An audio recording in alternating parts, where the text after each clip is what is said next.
The taking of Jewel. If this day was like the others, Jewel would take the 7 to 8 o'clock aerobics class and leave between 8:20 and 8:30. That was her routine. So many people had a predictable day-to-day or week-to-week routine. Up at dawn, Cheerios by 7:30, shower by 7:45, makeup and perfume to hide the truths of age, and off they go. In, out, in, out. Almost too easy. Like rats in a wheel. Round and round they went. Rane waited in his truck with his black gloved fingers squeezed around the steering wheel. No music.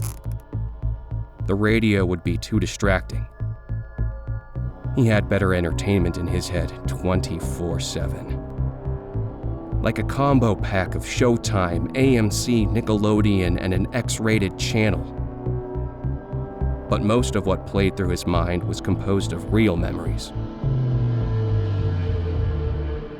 Elation shivered through him, balanced with an equal level of terror, worried he'd get caught. But even that caused his cock to twitch. Oh, the hunt. The most exhilarating phase of the entire process. In the beginning, the first couple times, he'd gotten so excited, too excited during this particular phase, he'd lost it in his pants before he'd even touched the object of his desire, the danger, the risk, God, he couldn't wait till he had her. AJ's one. The leader of the pack, the Hell Pack. An hour and 25 minutes passed before Jewel emerged from the large square building. Rane slithered from his car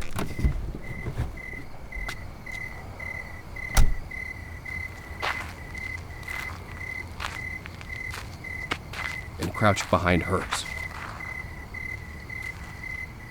Her car lights blinked.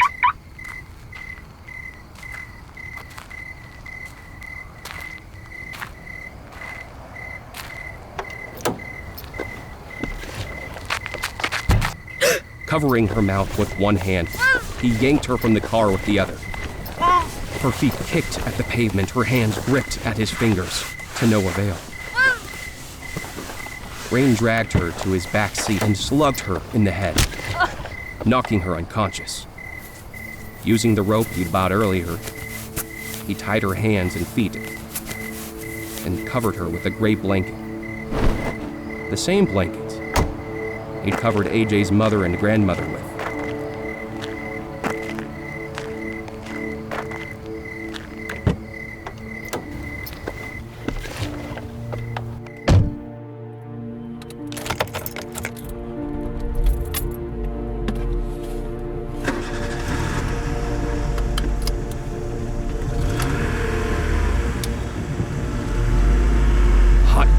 Hot damn, baby, we are gonna have a lot of fun. Yes, ma'am, we are.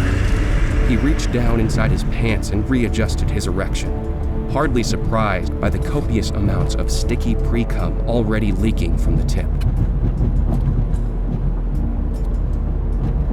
He'd done this many times before, but usually he took a woman from a bar. The only exceptions he made were for the mothers, daughters, sisters, and wives of the members of the Hell Pack. The capture of AJ's mother and grandmother was, well, that was a really, really special time. He'd had a lot of fun with them. A lot more fun than he'd had with the other twats he'd taken. No-namers. When he'd flung their used-up bodies to Kipp, his friend and partner in crime, he actually felt a strange sensation. He'd been stricken with a moment of separation anxiety. Even though he'd kept them both around for nearly 3 weeks, it felt too short. AJ's mother, Carol, barely put up a fight and just took it like a dumb bitch. The older hag had tried to fight him, but he'd broke her in real good within the first week. especially after he'd clipped off the tip of her fingers and cauterized them into dull, harmless nubs, then extracted each of her teeth. Turned out that oral from a toothless bitch was a hell of a lot better than he'd initially thought it could be. So much so that he'd went ahead and extracted all of Carol's teeth as well so that she could gum his cock alongside her mother. It'd been good. He'd love to feel that again, to taste it, to hear it. He'd never come so hard or so many times in a single day. By the end of that evening, when there wasn't much left of them, their holes obscenely stretched and gaping and splattered with blood and cum, and he felt like he'd run a marathon. The next day, he'd have to make an emergency trip to Rite Aid to pick up ointment for his raw, rashed cock. It'd taken an ungodly amount of willpower not to take Polaroids of their mangled bodies, but that was how people got caught. He pulverized their teeth inside an iron barrel with a sledgehammer before sprinkling the powdered teeth into a sewage drain. He would never get caught. He couldn't have that happen, not until he'd finished what he'd started.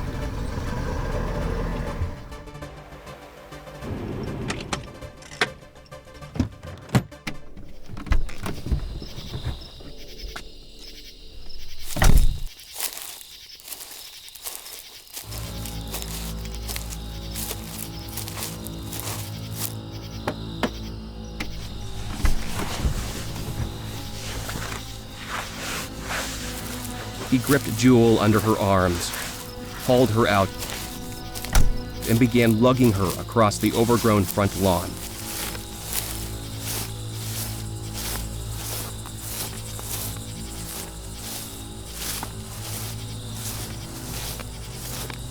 And finally, into his single-wide trailer. Rane gave his balding, short friend a nod. "Hey, I got her. Give me a hand." "Yes." Kipp grabbed her feet, and together they carried her through the kitchen into Rane's bedroom. "Let's do the sway thing." "Oh boy. Think the bitch pissed herself. Make sure we get some of that on the comforter for later." Remember AJ's mother? Pissed her panties so bad, looked like she'd bathed in them. Bitch's bladder must have been as weak as a napkin. Kipp took a seat at the small kitchen table. "You like her?" "Yes." "I knew you would. What's not to like?" He grabbed a pair of scissors from a drawer. "You want to do the honors?" Yes."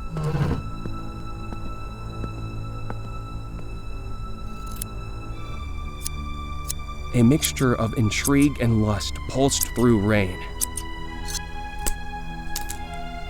He grabbed a black Sharpie off the top of the bureau. Elbowing Kipp out of the way, he climbed over her. On her stomach, he drew an arrow pointing down and wrote the words, "My sweet." "Let's have a bite to eat. She might be out for a while." "You gonna watch us?" Yes. A carton of chocolate cupcakes were set on the counter. Rane offered one to Kipp. A white, plump cat jumped to the table, purred and rubbed against the side of Rane's face. "Cupcake." With his mouth against the cat's cold, wet nose, he gave her a kiss. I missed you." He scratched Cupcake behind her ear. "We have a guest. When she wakes, I'll introduce you." He stood up and peered around the corner, but Jewel was still out.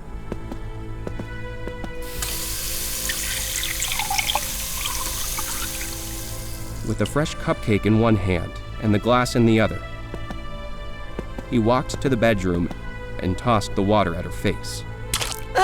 Rane climbed over her. He pushed the cupcake at her lips. "There's nobody for miles. Nobody will hear you. Regardless, it irritates me, so don't do it again." Rane licked the salty, warm tears running down her warm, flushed face.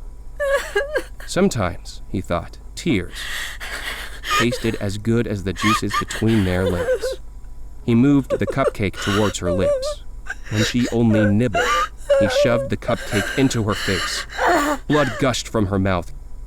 Gagging, she spat out a tooth. Oh, my sweet. Slowly. Ever so slowly. He smeared the cupcake over her forehead and through her hair. Smile for me, sweets. Her chin trembled. Rane's cock jerked. Smile for me, or I'll slit your throat. A missing front tooth. Oh, that's terrible, my sweet. You used to have a wonderful smile, but now...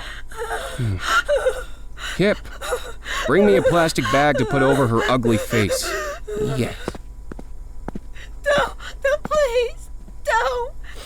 Please, don't kill Kipp me. bounded into the bedroom. Don't, please. Rane cupped the back of her neck, Don't. yanking her forward before covering her head with the plastic bag, shoving her onto the bed. Her hands clawed at the plastic. A quick glance. Kipp nodded and wrestled her arms above her head. A portion of the plastic sucked into her gasping mouth. With a snarl, Rane grabbed a chunk of her hair and yanked her head back. Hot damn, Kipp. Now we're having a good time. Rane tore the bag from her face. A pale violet blue ring circled her lips. Her eyes lolled in a morbid, sort of dreamy way. Don't kill me. Marathon, not a race. Don't, please. Slow and steady. Please don't. We're just getting warmed up.